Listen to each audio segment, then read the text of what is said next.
오늘 우리가 함께 나눌 이야기는 가족이라는 이름이 때로는 얼마나 무거운 족쇄가 될 수 있는지, 그리고 그 굴레를 끊어내고 자신의 삶을 되찾은 한 여성의 통쾌한 기록입니다.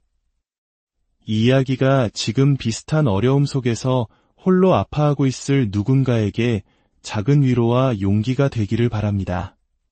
만약 오늘 이야기에 깊이 공감하신다면 조용히 구독 버튼을 눌러주세요. 여러분의 응원은 저희가 더 많은 의미 있는 이야기를 세상에 전할 수 있는 가장 큰 힘이 됩니다. 그럼 지금부터 그녀의 목소리에 귀 기울여 보겠습니다. 어린 시절 제 별명은 똑순이였습니다. 주변 어른들은 제가 셈이 빠르고 야무지다며 늘 그렇게 불러주셨죠. 처음에는 그저 칭찬이 좋았지만 자라면서 그 별명은 제 삶의 방식이 되었습니다. 저희 어머니는 매일 밤장부를 쓰셨습니다. 저는 그 옆에 찰싹부터 동전과 지폐를 세는 어머니의 모습을 보며 자랐습니다. 돈이란 것이 단순히 물건을 사는 종이가 아니라 우리 삶을 지탱하는 중요한 기둥이라는 것을 아주 일찍 깨달았던 것 같습니다. 다른 아이들이 설날에 받은 세뱃돈을 부모님께 순순히 맡길 때 저는 제 작은 캐릭터 가방에 그 돈을 소중히 보관했습니다. 나중에 크면 돌려줄게라는 어른들의 약속이 지켜지지 않을 것이란 걸 어린 마음에도 알았던 것이죠. 제 것을 지키고 싶었던 그 작은 고집이 훗날 제 인생을 지키는 가장 큰 무기가 될 줄은 그때는 미처 몰랐습니다. 저의 어린 시절은 아버지께서 퇴근길에 사오시는 전기구이 통닭의 고소한 냄새로 기억됩니다. 고단한 하루를 마치고 돌아오신 아버지의 손에 들린 노란 봉투, 그 안에서 피어오르는 김은 저희 가족의 소박하지만 확실한 행복의 상징이었습니다. 매일 반복되는 평범한 일상이었지만 그 평화가 영원할 것이라 믿었습니다. 하지만 1997년 대한민국 전체를 휘감았던 그 차가운 바람을 기억하십니까? IMF 외환위기라는 거대한 파도는 저희 집의 행복도 예외 없이 덮쳤습니다. 어느 날 저녁, 아버지는 늘 손에 들려있던 통닭 봉투 대신 텅 빈 손으로 귀가하셨습니다. 축 처진 어깨와 말없이 벗어놓은 구두. 어머니는 아무 말 없이도 모든 것을 알아차리신 듯했습니다. 그날 밤 저는 늘 든든하기만 했던 아버지가 주방 식탁에 엎드려 조용히 눈물을 훔치시는 모습을 보았습니다. 어른도 울 수 있다는 사실을, 그리고 돈이 없다는 것이 한 가정을 얼마나 깊은 절망으로 밀어 넣을 수 있는지를 처음으로 깨달은 순간이었습니다. 그 무렵 저희 가족은 새로 이사한 집의 대출 이자로 힘겨워하고 있었습니다. 아버지의 실직으로 수입은 끊겼고 집으로 날아드는 것은 초록색 독촉장이 전부였습니다. 전화벨 소리만 울려도 온 가족이 경기를 일으켰고 결국 저희 집 대문에는 압류라는 낯선 단어가 적힌 빨간 딱지가 붙기 시작했습니다. 서울에서는 더는 못 버티겠다. 외할머니 댁으로 가자 어머니의 결단에 저희 가족은 모든 것을 버리고 제주도로 향했습니다. 제게 제주도는 방학 때마다 놀러가던 낭만의 섬이었습니다. 푸른 바다와 드넓은 들판이 있는 그저 신나는 놀이터였죠.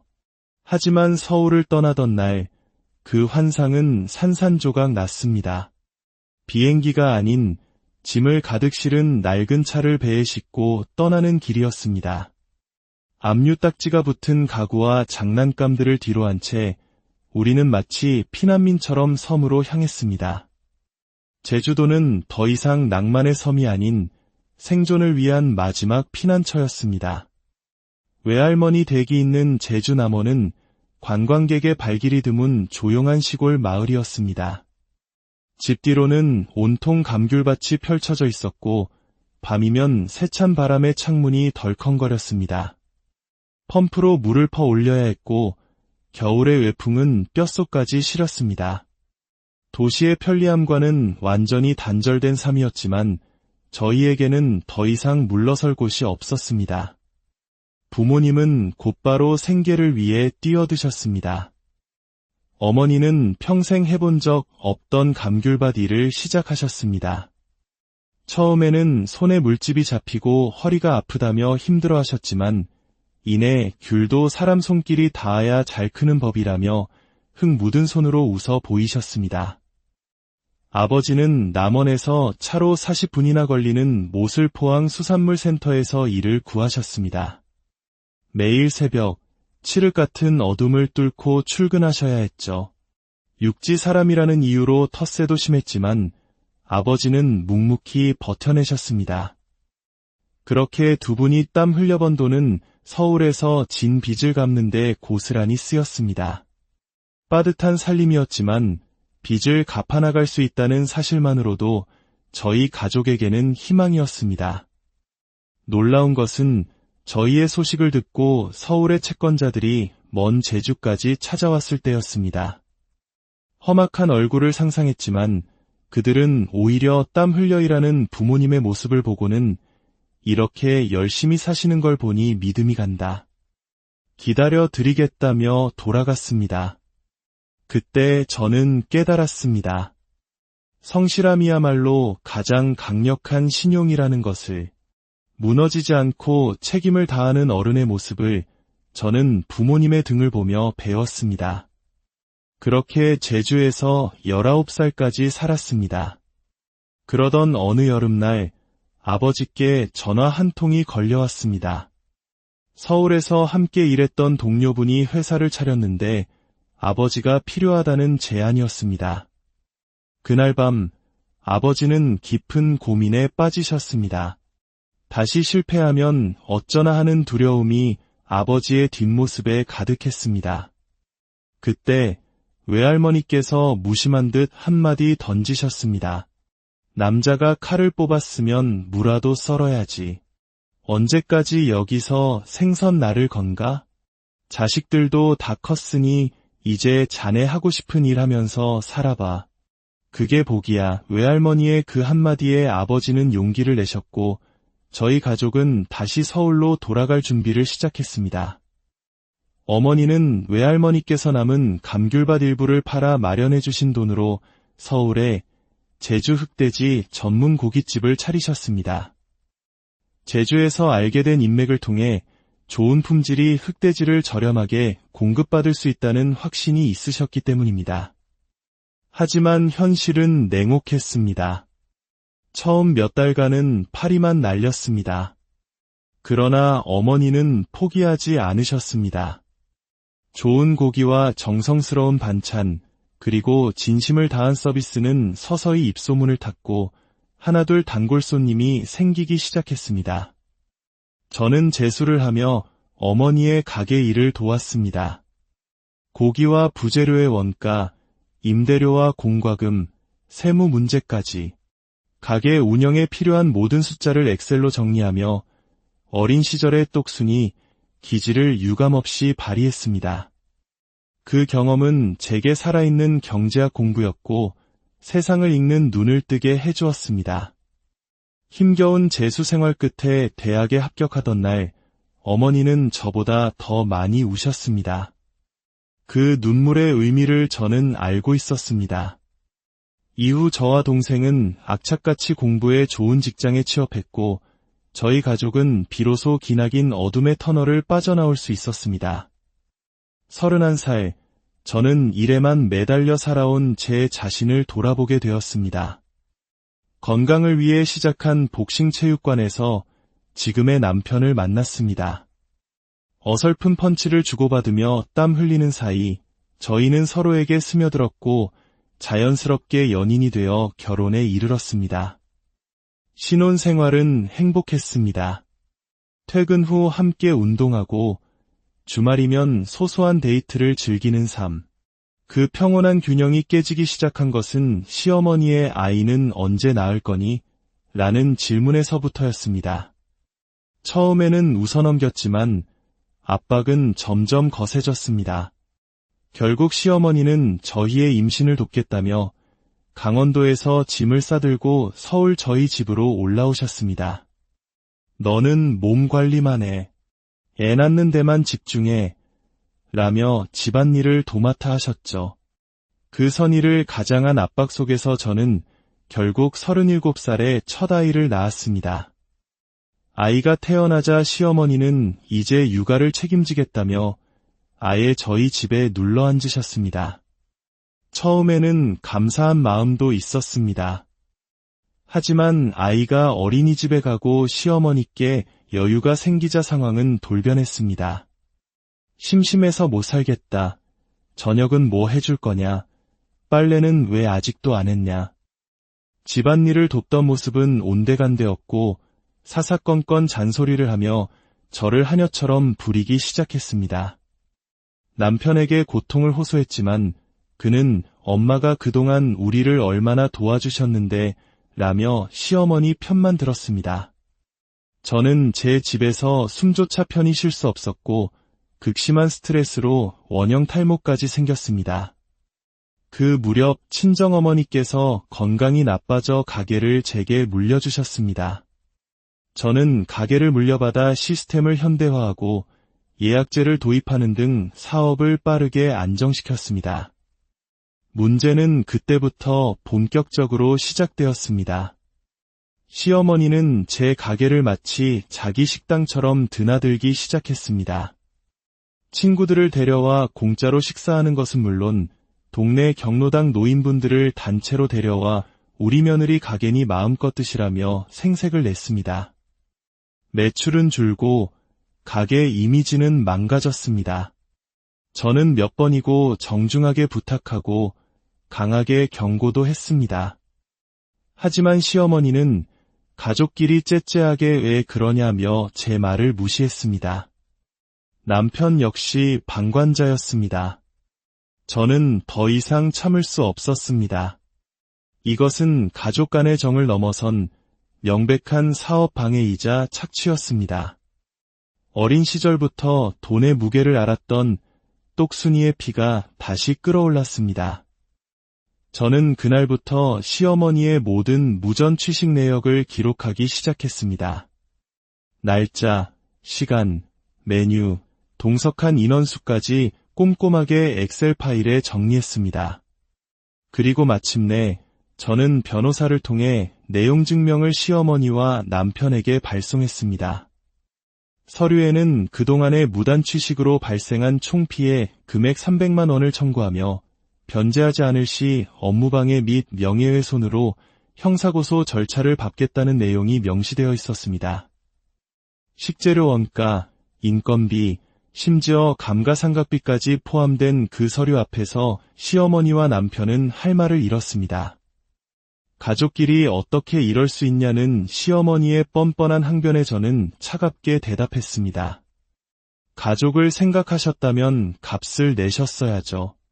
최소한의 예의라도 지키셨어야죠. 더 나아가 저는 이 모든 내역을 사업상 손실로 처리해 세무서에 정식으로 신고했습니다.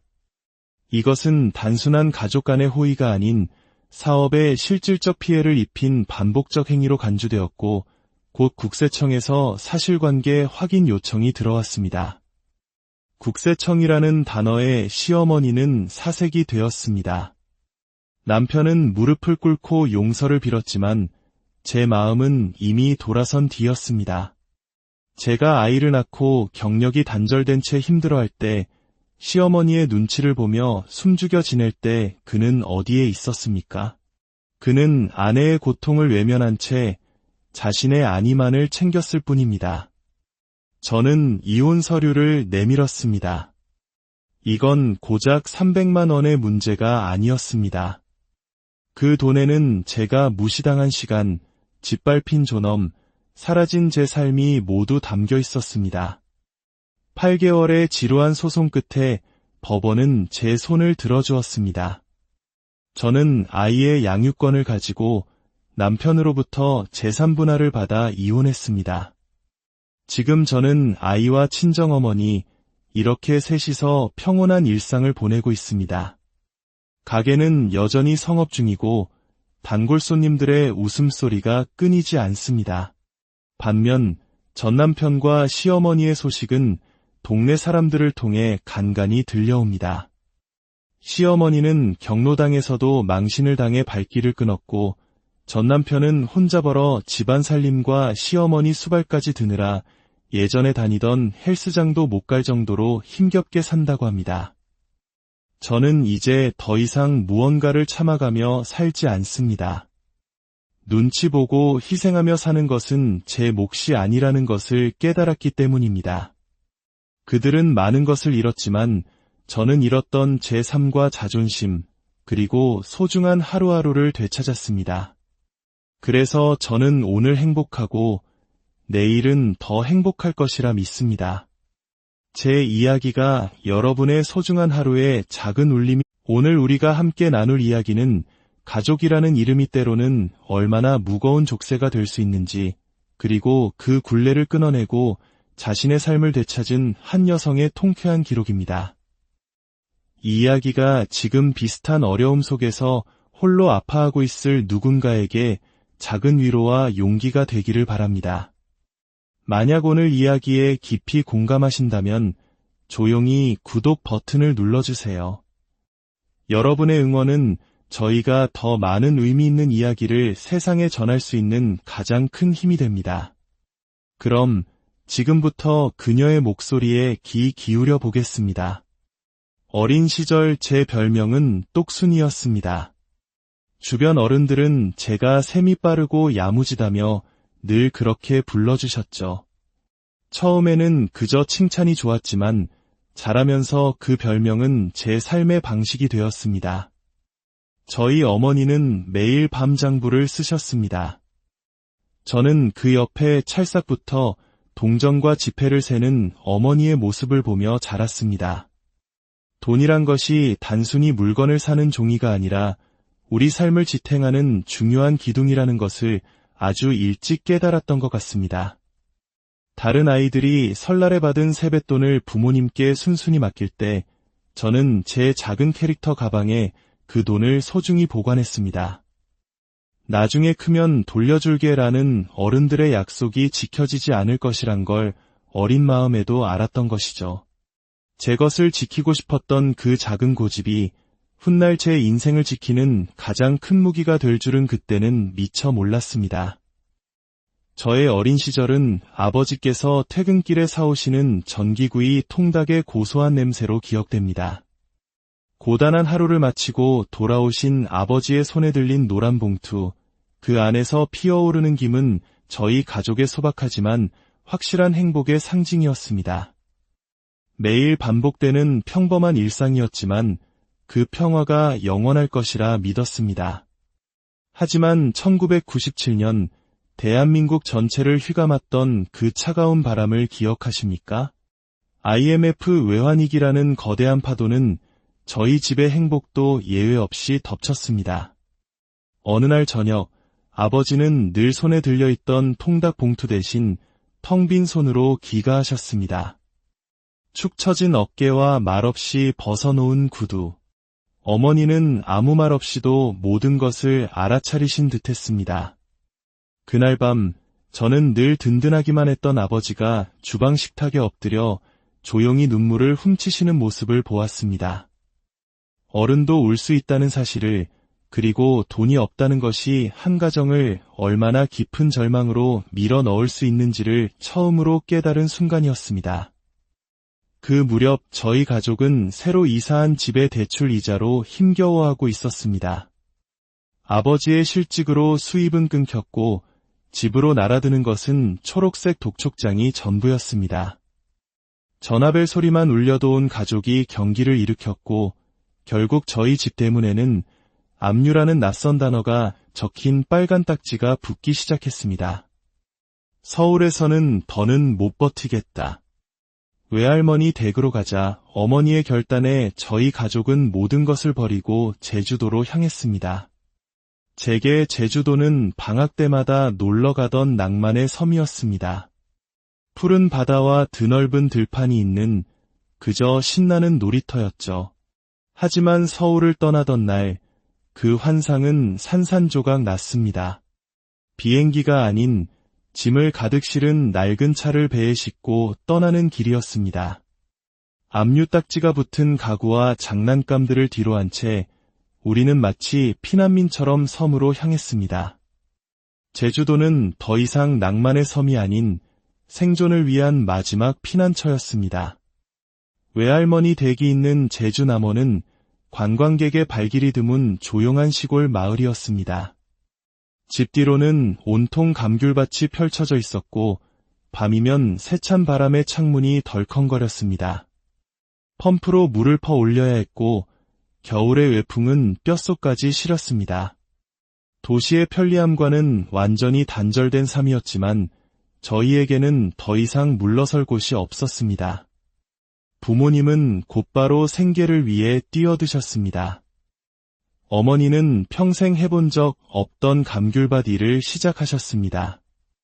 처음에는 손에 물집이 잡히고 허리가 아프다며 힘들어하셨지만 이내 귤도 사람 손길이 닿아야 잘 크는 법이라며 흙 묻은 손으로 웃어 보이셨습니다. 아버지는 남원에서 차로 40분이나 걸리는 모슬포항 수산물센터에서 일을 구하셨습니다.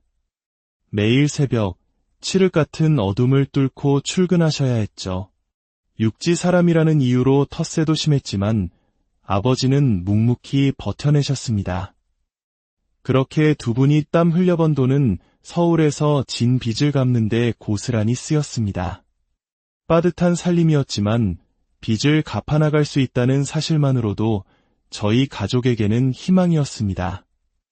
놀라운 것은 저희의 소식을 듣고 서울의 채권자들이 먼 제주까지 찾아왔을 때였습니다. 험악한 얼굴을 상상했지만 그들은 오히려 땀 흘려 일하는 부모님의 모습을 보고는 이렇게 열심히 사시는 걸 보니 믿음이 간다. 기다려 드리겠다며 돌아갔습니다. 그때 저는 깨달았습니다. 성실함이야말로 가장 강력한 신용이라는 것을. 무너지지 않고 책임을 다하는 어른의 모습을 저는 부모님의 등을 보며 배웠습니다. 그렇게 제주에서 19살까지 살았습니다. 그러던 어느 여름날 아버지께 전화 한 통이 걸려왔습니다. 서울에서 함께 일했던 동료분이 회사를 차렸는데 아버지가 필요하다는 제안이었습니다. 그날 밤 아버지는 깊은 고민에 빠지셨습니다. 다시 실패하면 어쩌나 하는 두려움이 아버지의 뒷모습에 가득했습니다. 그때 외할머니께서 무심한 듯 한마디 던지셨습니다. 남자가 칼을 뽑았으면 무라도 썰어야지. 언제까지 여기서 생선 날을 건가? 자식들도 다 컸으니 이제 자네 하고 싶은 일 하면서 살아봐. 그게 복이야. 외할머니의 그 한마디에 아버지는 용기를 내셨고 저희 가족은 다시 서울로 돌아갈 준비를 시작했습니다. 어머니는 외할머니께서 남은 감귤밭 일부를 팔아 마련해 주신 돈으로 서울에 제주 흑돼지 전문 고깃집을 차리셨습니다. 제주에서 알게 된 인맥을 통해 좋은 품질이 흑돼지를 저렴하게 공급받을 수 있다는 확신이 있으셨기 때문입니다. 하지만 현실은 냉혹했습니다. 처음 몇 달간은 파리만 날렸습니다. 그러나 어머니는 포기하지 않으셨습니다. 좋은 고기와 정성스러운 반찬, 그리고 진심을 다한 서비스는 서서히 입소문을 탔고 하나둘 단골 손님이 생기기 시작했습니다. 저는 제수를 하며 어머니의 가게 일을 도왔습니다. 고기와 부재료의 원가, 임대료와 공과금, 세무 문제까지 가게 운영에 필요한 모든 숫자를 엑셀로 정리하며 어린 시절의 똑순이 기질을 유감없이 발휘했습니다. 그 경험은 제게 살아있는 경제학 공부였고 세상을 읽는 눈을 뜨게 해주었습니다. 힘겨운 재수 생활 끝에 대학에 합격하던 날 어머니는 저보다 더 많이 우셨습니다. 그 눈물의 의미를 저는 알고 있었습니다. 이후 저와 동생은 악착같이 공부해 좋은 직장에 취업했고 저희 가족은 비로소 기나긴 어둠의 터널을 빠져나올 수 있었습니다. 31살, 저는 일에만 매달려 살아온 제 자신을 돌아보게 되었습니다. 건강을 위해 시작한 복싱 체육관에서 지금의 남편을 만났습니다. 어설픈 펀치를 주고받으며 땀 흘리는 사이 저희는 서로에게 스며들었고 자연스럽게 연인이 되어 결혼에 이르렀습니다. 신혼생활은 행복했습니다. 퇴근 후 함께 운동하고 주말이면 소소한 데이트를 즐기는 삶. 그 평온한 균형이 깨지기 시작한 것은 시어머니의 아이는 언제 낳을 거니? 라는 질문에서부터였습니다. 처음에는 웃어넘겼지만 압박은 점점 거세졌습니다. 결국 시어머니는 저희의 임신을 돕겠다며 강원도에서 짐을 싸들고 서울 저희 집으로 올라오셨습니다.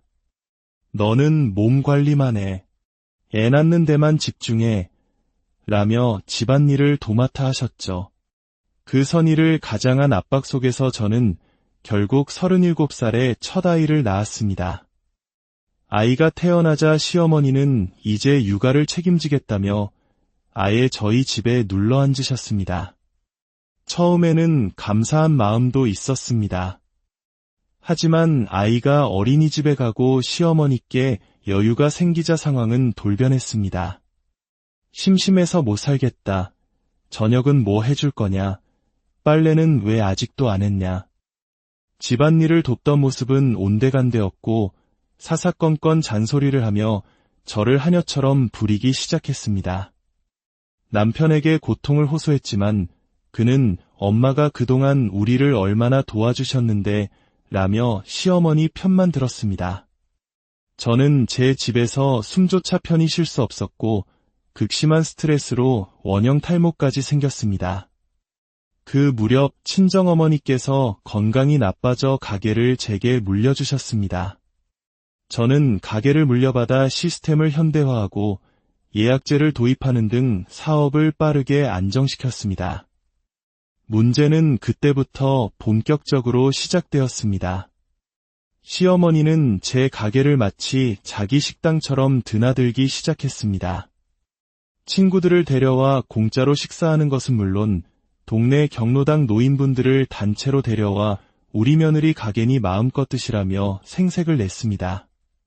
매출은 줄고 가게 이미지는 망가졌습니다. 저는 몇 번이고 정중하게 부탁하고 강하게 경고도 했습니다. 하지만 시어머니는 가족끼리 째째하게 왜 그러냐며 제 말을 무시했습니다. 남편 역시 방관자였습니다. 저는 더 이상 참을 수 없었습니다. 이것은 가족 간의 정을 넘어선 명백한 사업 방해이자 착취였습니다.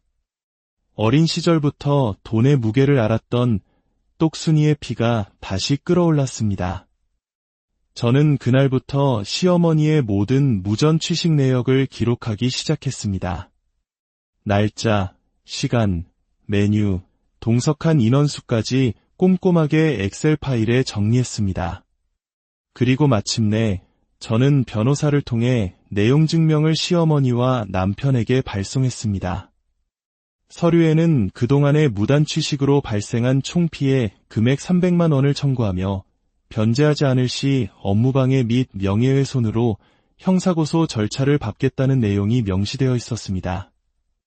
식재료 원가, 인건비, 심지어 감가상각비까지 포함된 그 서류 앞에서 시어머니와 남편은 할 말을 잃었습니다. 가족끼리 어떻게 이럴 수 있냐는 시어머니의 뻔뻔한 항변에 저는 차갑게 대답했습니다. 가족을 생각하셨다면 값을 내셨어야죠. 최소한의 예의라도 지키셨어야죠. 더 나아가 저는 이 모든 내역을 사업상 손실로 처리해 세무서에 정식으로 신고했습니다.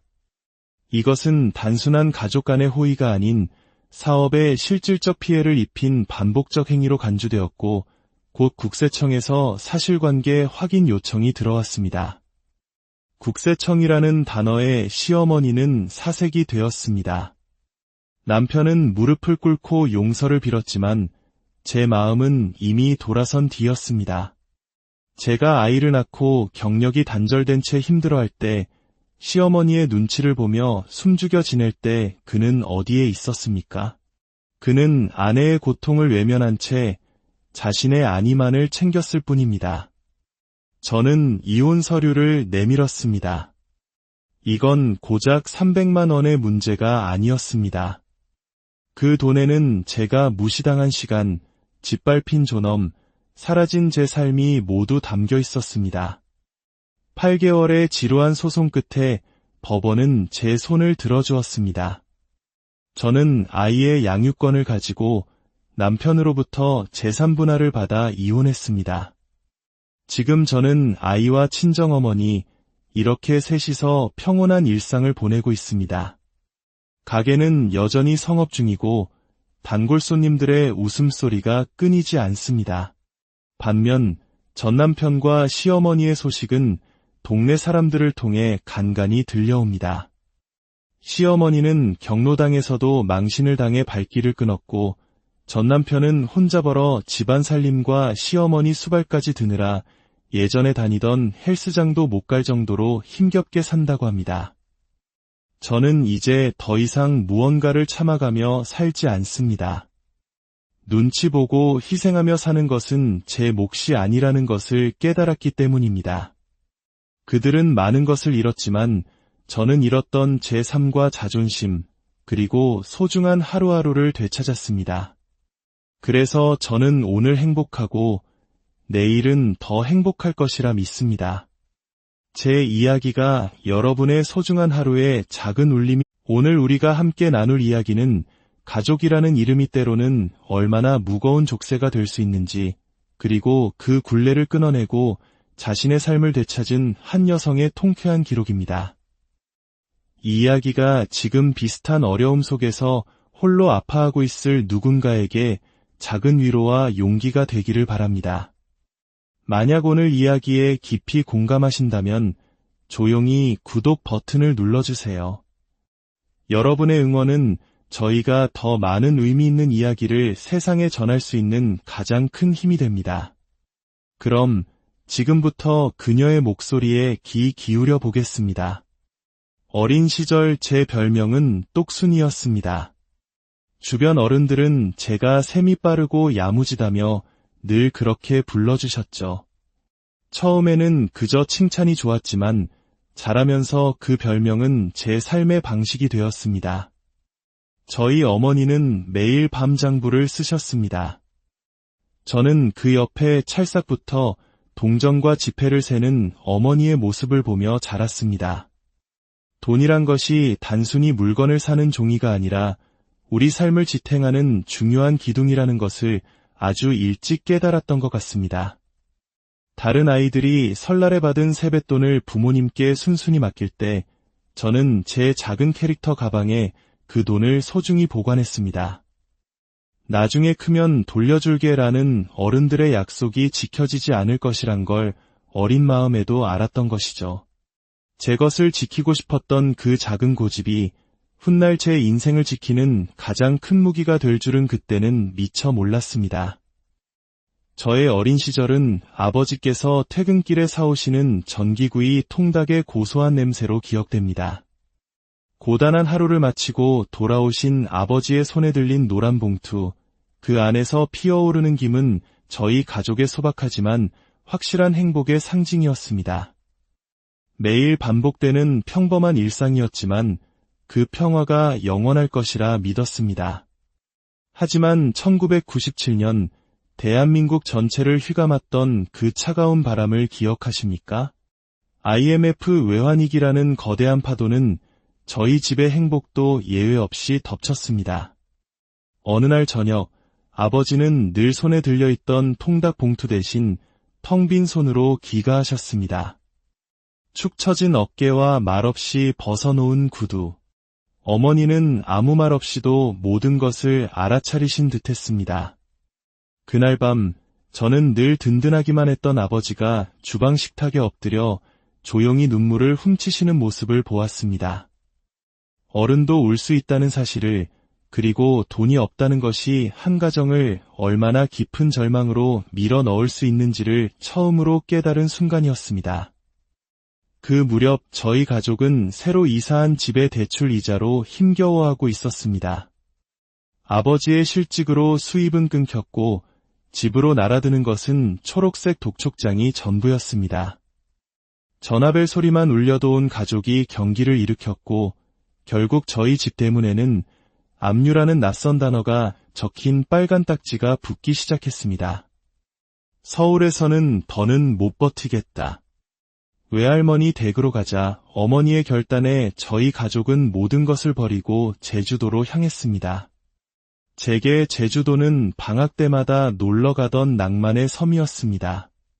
푸른 바다와 드넓은 들판이 있는 그저 신나는 놀이터였죠.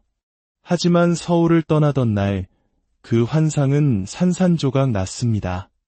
비행기가 아닌 짐을 가득 실은 낡은 차를 배에 싣고 떠나는 길이었습니다. 압류 딱지가 붙은 가구와 장난감들을 뒤로 한 채 우리는 마치 피난민처럼 섬으로 향했습니다. 제주도는 더 이상 낭만의 섬이 아닌 생존을 위한 마지막 피난처였습니다. 외할머니 댁이 있는 제주 남원은 관광객의 발길이 드문 조용한 시골 마을이었습니다. 집 뒤로는 온통 감귤밭이 펼쳐져 있었고 밤이면 세찬 바람에 창문이 덜컹거렸습니다. 펌프로 물을 퍼 올려야 했고 겨울의 외풍은 뼛속까지 시렸습니다. 도시의 편리함과는 완전히 단절된 삶이었지만 저희에게는 더 이상 물러설 곳이 없었습니다. 부모님은 곧바로 생계를 위해 뛰어드셨습니다. 어머니는 평생 해본 적 없던 감귤밭 일을 시작하셨습니다. 처음에는 손에 물집이 잡히고 허리가 아프다며 힘들어하셨지만 이내 귤도 사람 손길이 닿아야 잘 크는 법이라며 흙 묻은 손으로 웃어 보이셨습니다. 아버지는 남원에서 차로 40분이나 걸리는 모슬포항 수산물 센터에서 일을 구하셨습니다. 매일 새벽, 칠흑 같은 어둠을 뚫고 출근하셔야 했죠. 육지 사람이라는 이유로 텃세도 심했지만 아버지는 묵묵히 버텨내셨습니다. 그렇게 두 분이 땀 흘려번 돈은 서울에서 진 빚을 갚는 데 고스란히 쓰였습니다. 빠듯한 살림이었지만 빚을 갚아나갈 수 있다는 사실만으로도 저희 가족에게는 희망이었습니다. 놀라운 것은 저희의 소식을 듣고 서울의 채권자들이 먼 제주까지 찾아왔을 때였습니다. 험악한 얼굴을 상상했지만 그들은 오히려 땀 흘려 일하는 부모님의 모습을 보고는 이렇게 열심히 사시는 걸 보니 믿음이 간다. 기다려 드리겠다며 돌아갔습니다. 그때 저는 깨달았습니다. 성실함이야말로 가장 강력한 신용이라는 것을. 무너지지 않고 책임을 다하는 어른의 모습을 저는 부모님의 등을 보며 배웠습니다. 그렇게 제주에서 19살까지 살았습니다. 그러던 어느 여름날 아버지께 전화 한 통이 걸려왔습니다. 서울에서 함께 일했던 동료분이 회사를 차렸는데 아버지가 필요하다는 제안이었습니다. 그날 밤 아버지는 깊은 고민에 빠지셨습니다. 다시 실패하면 어쩌나 하는 두려움이 아버지의 뒷모습에 가득했습니다. 그때 외할머니께서 무심한 듯 한마디 던지셨습니다. 남자가 칼을 뽑았으면 무라도 썰어야지. 언제까지 여기서 생선 날을 건가? 자식들도 다 컸으니 이제 자네 하고 싶은 일 하면서 살아봐. 그게 복이야. 외할머니의 그 한마디에 아버지는 용기를 내셨고 저희 가족은 다시 서울로 돌아갈 준비를 시작했습니다. 어머니는 외할머니께서 남은 감귤밭 일부를 팔아 마련해 주신 돈으로 서울에 제주 흑돼지 전문 고깃집을 차리셨습니다. 제주에서 알게 된 인맥을 통해 좋은 품질이 흑돼지를 저렴하게 공급받을 수 있다는 확신이 있으셨기 때문입니다. 하지만 현실은 냉혹했습니다. 처음 몇 달간은 파리만 날렸습니다. 그러나 어머니는 포기하지 않으셨습니다. 좋은 고기와 정성스러운 반찬, 그리고 진심을 다한 서비스는 서서히 입소문을 탔고 하나둘 단골 손님이 생기기 시작했습니다. 저는 제수를 하며 어머니의 가게 일을 도왔습니다. 고기와 부재료의 원가, 임대료와 공과금, 세무 문제까지 가게 운영에 필요한 모든 숫자를 엑셀로 정리하며 어린 시절의 똑순이 기질을 유감없이 발휘했습니다. 그 경험은 제게 살아있는 경제학 공부였고 세상을 읽는 눈을 뜨게 해주었습니다. 힘겨운 재수 생활 끝에 대학에 합격하던 날 어머니는 저보다 더 많이 우셨습니다. 그 눈물의 의미를 저는 알고 있었습니다. 이후 저와 동생은 악착같이 공부해 좋은 직장에 취업했고 저희 가족은 비로소 기나긴 어둠의 터널을 빠져나올 수 있었습니다. 31살, 저는 일에만 매달려 살아온 제 자신을 돌아보게 되었습니다. 건강을 위해 시작한 복싱 체육관에서 지금의 남편을 만났습니다. 어설픈 펀치를 주고받으며 땀 흘리는 사이 저희는 서로에게 스며들었고 자연스럽게 연인이 되어 결혼에 이르렀습니다. 신혼 생활은 행복했습니다. 퇴근 후 함께 운동하고 주말이면 소소한 데이트를 즐기는 삶. 그 평온한 균형이 깨지기 시작한 것은 시어머니의 아이는 언제 낳을 거니? 라는 질문에서부터였습니다. 처음에는 웃어넘겼지만 압박은 점점 거세졌습니다. 결국 시어머니는 저희의 임신을 돕겠다며 강원도에서 짐을 싸들고 서울 저희 집으로 올라오셨습니다. 너는 몸 관리만 해. 애 낳는 데만 집중해. 라며 집안일을 도맡아 하셨죠. 그 선의를 가장한 압박 속에서 저는 결국 37살에 첫 아이를 낳았습니다. 아이가 태어나자 시어머니는 이제 육아를 책임지겠다며 아예 저희 집에 눌러 앉으셨습니다. 처음에는 감사한 마음도 있었습니다. 하지만 아이가 어린이집에 가고 시어머니께 여유가 생기자 상황은 돌변했습니다. 심심해서 못 살겠다. 저녁은 뭐 해줄 거냐? 빨래는 왜 아직도 안 했냐? 집안일을 돕던 모습은 온데간데없고 사사건건 잔소리를 하며 저를 하녀처럼 부리기 시작했습니다. 남편에게 고통을 호소했지만 그는 엄마가 그동안 우리를 얼마나 도와주셨는데 라며 시어머니 편만 들었습니다. 저는 제 집에서 숨조차 편히 쉴 수 없었고 극심한 스트레스로 원형 탈모까지 생겼습니다. 그 무렵 친정어머니께서 건강이 나빠져 가게를 제게 물려주셨습니다. 저는 가게를 물려받아 시스템을 현대화하고 예약제를 도입하는 등 사업을 빠르게 안정시켰습니다. 문제는 그때부터 본격적으로 시작되었습니다. 시어머니는 제 가게를 마치 자기 식당처럼 드나들기 시작했습니다.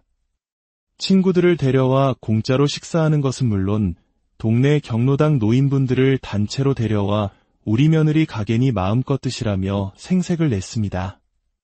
매출은 줄고 가게 이미지는 망가졌습니다. 저는 몇 번이고 정중하게 부탁하고 강하게 경고도 했습니다. 하지만 시어머니는 가족끼리 째째하게 왜 그러냐며 제 말을 무시했습니다. 남편 역시 방관자였습니다. 저는 더 이상 참을 수 없었습니다. 이것은 가족 간의 정을 넘어선 명백한 사업 방해이자 착취였습니다. 어린 시절부터 돈의 무게를 알았던 똑순이의 피가 다시 끓어올랐습니다. 저는 그날부터 시어머니의 모든 무전 취식 내역을 기록하기 시작했습니다. 날짜, 시간, 메뉴, 동석한 인원수까지 꼼꼼하게 엑셀 파일에 정리했습니다. 그리고 마침내 저는 변호사를 통해 내용 증명을 시어머니와 남편에게 발송했습니다. 서류에는 그동안의 무단 취식으로 발생한 총피해 금액 300만 원을 청구하며 변제하지 않을 시 업무방해 및 명예훼손으로 형사고소 절차를 밟겠다는 내용이 명시되어 있었습니다. 식재료 원가, 인건비, 심지어 감가상각비까지 포함된 그 서류 앞에서 시어머니와 남편은 할 말을 잃었습니다. 가족끼리 어떻게 이럴 수 있냐는 시어머니의 뻔뻔한 항변에 저는 차갑게 대답했습니다. 가족을 생각하셨다면 값을 내셨어야죠. 최소한의 예의라도 지키셨어야죠. 더 나아가 저는 이 모든 내역을 사업상 손실로 처리해 세무서에 정식으로 신고했습니다. 이것은 단순한 가족 간의 호의가 아닌 사업에 실질적 피해를 입힌 반복적 행위로 간주되었고 곧 국세청에서 사실관계 확인 요청이 들어왔습니다. 국세청이라는 단어에 시어머니는 사색이 되었습니다. 남편은 무릎을 꿇고 용서를 빌었지만 제 마음은 이미 돌아선 뒤였습니다. 제가 아이를 낳고 경력이 단절된 채 힘들어할 때 시어머니의 눈치를 보며 숨죽여 지낼 때 그는 어디에 있었습니까? 그는 아내의 고통을 외면한 채 자신의 안위만을 챙겼을 뿐입니다.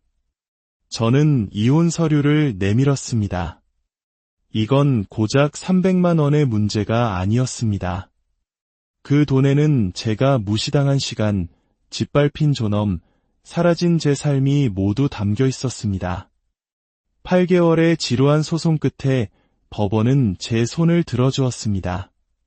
저는 아이의 양육권을 가지고 남편으로부터 재산 분할을 받아 이혼했습니다. 지금 저는 아이와 친정어머니, 이렇게 셋이서 평온한 일상을 보내고 있습니다. 가게는 여전히 성업 중이고 단골 손님들의 웃음소리가 끊이지 않습니다. 반면 전 남편과 시어머니의 소식은 동네 사람들을 통해 간간히 들려옵니다. 시어머니는 경로당에서도 망신을 당해 발길을 끊었고 전 남편은 혼자 벌어 집안 살림과 시어머니 수발까지 드느라 예전에 다니던 헬스장도 못 갈 정도로 힘겹게 산다고 합니다. 저는 이제 더 이상 무언가를 참아가며 살지 않습니다. 눈치 보고 희생하며 사는 것은 제 몫이 아니라는 것을 깨달았기 때문입니다. 그들은 많은 것을 잃었지만 저는 잃었던 제 삶과 자존심, 그리고 소중한 하루하루를 되찾았습니다. 그래서 저는 오늘 행복하고 내일은 더 행복할 것이라 믿습니다. 제 이야기가 여러분의 소중한 하루에 작은 울림이 오늘 우리가 함께 나눌 이야기는 가족이라는 이름이 때로는 얼마나 무거운 족쇄가 될 수 있는지, 그리고 그 굴레를 끊어내고 자신의 삶을 되찾은 한 여성의 통쾌한 기록입니다. 이 이야기가 지금 비슷한 어려움 속에서 홀로 아파하고 있을 누군가에게 작은 위로와 용기가 되기를 바랍니다. 만약 오늘 이야기에 깊이 공감하신다면 조용히 구독 버튼을 눌러주세요. 여러분의 응원은 저희가 더 많은 의미 있는 이야기를 세상에 전할 수 있는 가장 큰 힘이 됩니다. 그럼 지금부터 그녀의 목소리에 귀 기울여 보겠습니다. 어린 시절 제 별명은 똑순이였습니다. 주변 어른들은 제가 셈이 빠르고 야무지다며 늘 그렇게 불러주셨죠. 처음에는 그저 칭찬이 좋았지만 자라면서 그 별명은 제 삶의 방식이 되었습니다. 저희 어머니는 매일 밤장부를 쓰셨습니다. 저는 그 옆에 찰싹부터 동전과 지폐를 세는 어머니의 모습을 보며 자랐습니다. 돈이란 것이 단순히 물건을 사는 종이가 아니라 우리 삶을 지탱하는 중요한 기둥이라는 것을 아주 일찍 깨달았던 것 같습니다. 다른 아이들이 설날에 받은 세뱃돈을 부모님께 순순히 맡길 때 저는 제 작은 캐릭터 가방에 그 돈을 소중히 보관했습니다. 나중에 크면 돌려줄게라는 어른들의 약속이 지켜지지 않을 것이란 걸 어린 마음에도 알았던 것이죠. 제 것을 지키고 싶었던 그 작은 고집이 훗날 제 인생을 지키는 가장 큰 무기가 될 줄은 그때는 미처 몰랐습니다. 저의 어린 시절은 아버지께서 퇴근길에 사오시는 전기구이 통닭의 고소한 냄새로 기억됩니다. 고단한 하루를 마치고 돌아오신 아버지의 손에 들린 노란 봉투, 그 안에서 피어오르는 김은 저희 가족의 소박하지만 확실한 행복의 상징이었습니다. 매일 반복되는 평범한 일상이었지만 그 평화가 영원할 것이라 믿었습니다. 하지만 1997년 대한민국 전체를 휘감았던 그 차가운 바람을 기억하십니까? IMF 외환위기라는 거대한 파도는 저희 집의 행복도 예외 없이 덮쳤습니다. 어느 날 저녁, 아버지는 늘 손에 들려있던 통닭 봉투 대신 텅 빈 손으로 귀가하셨습니다. 축 처진 어깨와 말없이 벗어놓은 구두. 어머니는 아무 말 없이도 모든 것을 알아차리신 듯했습니다.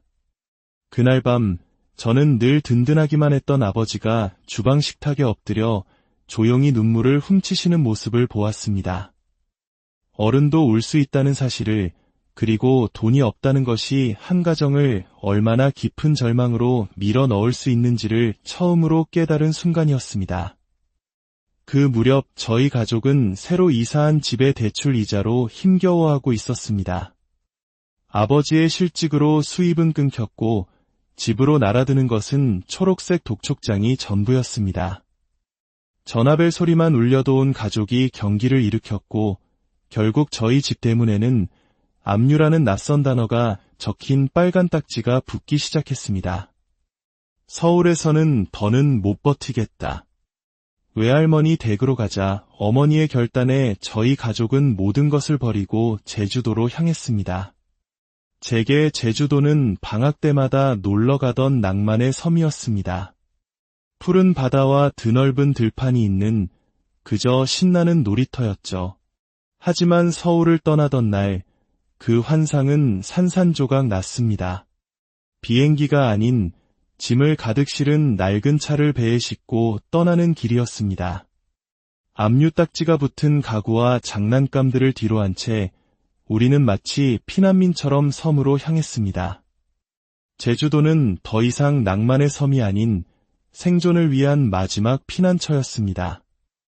외할머니 댁이 있는 제주 남원은 관광객의 발길이 드문 조용한 시골 마을이었습니다. 집 뒤로는 온통 감귤밭이 펼쳐져 있었고 밤이면 세찬 바람에 창문이 덜컹거렸습니다. 펌프로 물을 퍼 올려야 했고 겨울의 외풍은 뼛속까지 시렸습니다. 도시의 편리함과는 완전히 단절된 삶이었지만 저희에게는 더 이상 물러설 곳이 없었습니다. 부모님은 곧바로 생계를 위해 뛰어드셨습니다.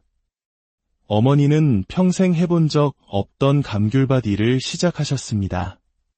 처음에는 손에 물집이 잡히고 허리가 아프다며 힘들어하셨지만 이내 귤도 사람 손길이 닿아야 잘 크는 법이라며 흙 묻은 손으로 웃어 보이셨습니다. 아버지는 남원에서 차로 40분이나 걸리는 모슬포항 수산물센터에서 일을 구하셨습니다. 매일 새벽, 칠흑 같은 어둠을 뚫고 출근하셔야 했죠. 육지 사람이라는 이유로 텃세도 심했지만 아버지는 묵묵히 버텨내셨습니다. 그렇게 두 분이 땀 흘려번 돈은 서울에서 진 빚을 갚는 데 고스란히 쓰였습니다. 빠듯한 살림이었지만 빚을 갚아나갈 수 있다는 사실만으로도 저희 가족에게는 희망이었습니다. 놀라운 것은 저희의 소식을 듣고 서울의 채권자들이 먼 제주까지 찾아왔을 때였습니다. 험악한 얼굴을 상상했지만 그들은 오히려 땀 흘려 일하는 부모님의 모습을 보고는 이렇게 열심히 사시는 걸 보니 믿음이 간다. 기다려 드리겠다며 돌아갔습니다. 그때 저는 깨달았습니다. 성실함이야말로 가장 강력한 신용이라는 것을. 무너지지 않고 책임을 다하는 어른의 모습을 저는 부모님의 등을 보며 배웠습니다. 그렇게 제주에서 19살까지 살았습니다.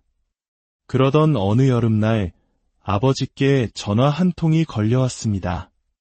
서울에서 함께 일했던 동료분이 회사를 차렸는데 아버지가 필요하다는 제안이었습니다. 그날 밤 아버지는 깊은 고민에 빠지셨습니다. 다시 실패하면 어쩌나 하는 두려움이 아버지의 뒷모습에 가득했습니다. 그때 외할머니께서 무심한 듯 한마디 던지셨습니다. 남자가 칼을 뽑았으면 무라도 썰어야지. 언제까지 여기서 생선 나를 건가? 자식들도 다 컸으니 이제 자네 하고 싶은 일 하면서 살아봐. 그게 복이야. 외할머니의 그 한마디에 아버지는 용기를 내셨고 저희 가족은 다시 서울로 돌아갈 준비를 시작했습니다. 어머니는 외할머니께서 남은 감귤밭 일부를 팔아 마련해 주신 돈으로 서울에 제주 흑돼지 전문 고깃집을 차리셨습니다. 제주에서 알게 된 인맥을 통해 좋은 품질이 흑돼지를 저렴하게 공급받을 수 있다는 확신이 있으셨기 때문입니다. 하지만 현실은 냉혹했습니다. 처음 몇 달간은 파리만 날렸습니다. 그러나 어머니는 포기하지 않으셨습니다. 좋은 고기와 정성스러운 반찬, 그리고 진심을 다한 서비스는 서서히 입소문을 탔고 하나둘 단골 손님이 생기기 시작했습니다. 저는 제수를 하며 어머니의 가게 일을 도왔습니다. 고기와 부재료의 원가, 임대료와 공과금, 세무 문제까지 가게 운영에 필요한 모든 숫자를 엑셀로 정리하며 어린 시절의 똑순이 기질을 유감없이 발휘했습니다. 그 경험은 제게 살아있는 경제학 공부였고 세상을 읽는 눈을 뜨게 해주었습니다. 힘겨운 재수 생활 끝에 대학에 합격하던 날 어머니는 저보다 더 많이 우셨습니다. 그 눈물의 의미를 저는 알고 있었습니다. 이후 저와 동생은 악착같이 공부해 좋은 직장에 취업했고 저희 가족은 비로소 기나긴 어둠의 터널을 빠져나올 수 있었습니다.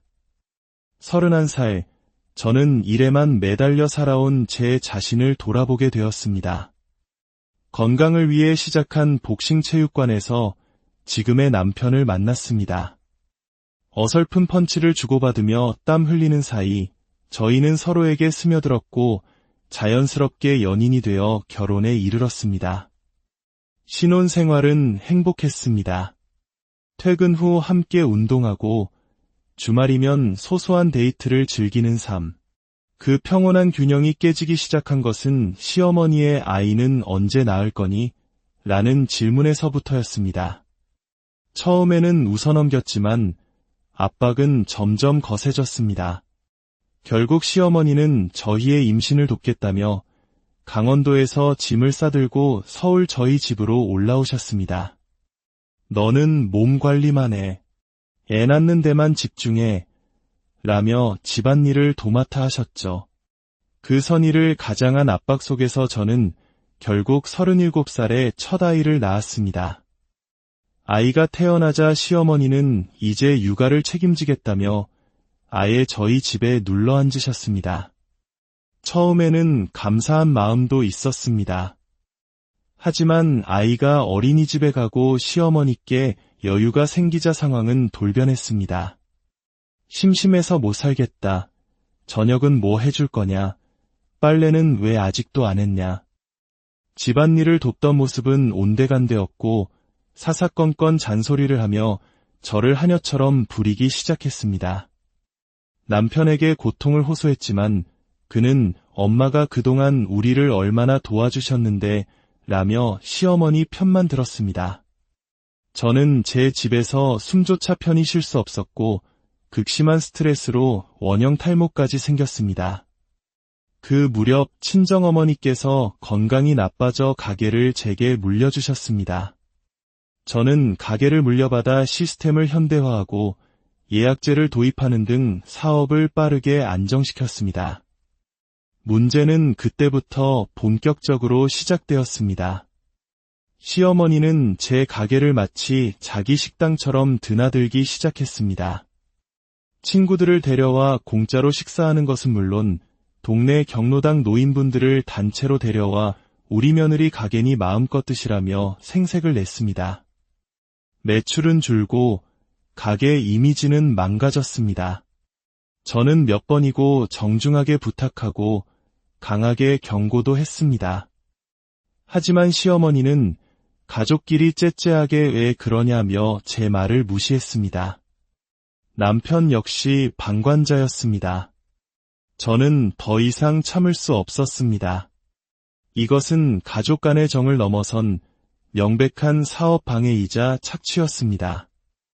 어린 시절부터 돈의 무게를 알았던 똑순이의 피가 다시 끓어올랐습니다. 저는 그날부터 시어머니의 모든 무전 취식 내역을 기록하기 시작했습니다. 날짜, 시간, 메뉴, 동석한 인원수까지 꼼꼼하게 엑셀 파일에 정리했습니다. 그리고 마침내 저는 변호사를 통해 내용 증명을 시어머니와 남편에게 발송했습니다. 서류에는 그동안의 무단 취식으로 발생한 총피해 금액 300만 원을 청구하며 변제하지 않을 시 업무방해 및 명예훼손으로 형사고소 절차를 밟겠다는 내용이 명시되어 있었습니다. 식재료 원가, 인건비, 심지어